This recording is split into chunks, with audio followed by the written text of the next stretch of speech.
તો વટવા વિસ્તારમાં ગત રોજ ક્રેન જે ધરાશાયી થઈ હતી તેને હવે હટાવી લેવામાં આવી છે। ક્રેન હટાવી ટ્રેન વ્યવહાર ફરી એકવાર શરૂ કરવામાં આવ્યો છે।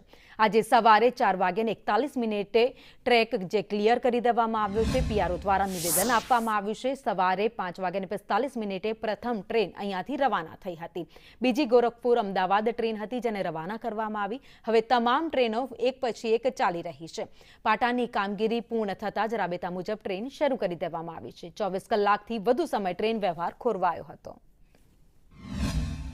આજે સવારે 4:41 એને ટ્રેકને ક્લિયર કરવામાં આવ્યો છે। ટ્રેકને ક્લિયરન્સ આપ્યું, ઓએચને ક્લિયરન્સ આપ્યું છે। પહેલી ગાડી ગુડ્સ ટ્રેન રવાના કરી હતી 5:45 વાગે। એના પછી સેકન્ડ ગાડી જે હતી તે ગોરખપુર અમદાવાદ ગાડીને સક્સેસફુલી રવાના કરી। એના પછી લોકશક્તિ ગાડી ગઈ છે।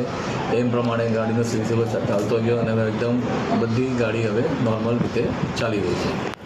એનું યુદ્ધ ધોરણે કામ કર્યું હતું। અમારા general manager western railway Ashok Mishra પંચવાજી પણ સાઇટ પર આવી ગયા હતા। એમની દેખરેખની અંદર આ કામ સફળ રીતે પાર પડ્યું। તો એમાં તમે નુકસાન તમે નહીં કહી શકો, પણ હા, અમુક ગાડીઓ રદ થઈ છે। 22 ટ્રેન જો છે કેન્સલ થઈ છે, 6 ટ્રેન જે છે એ રીશેડ્યુલ થઈ છે, 2 ટ્રેન છે જે ડાયવર્ટ કરવામાં આવી છે।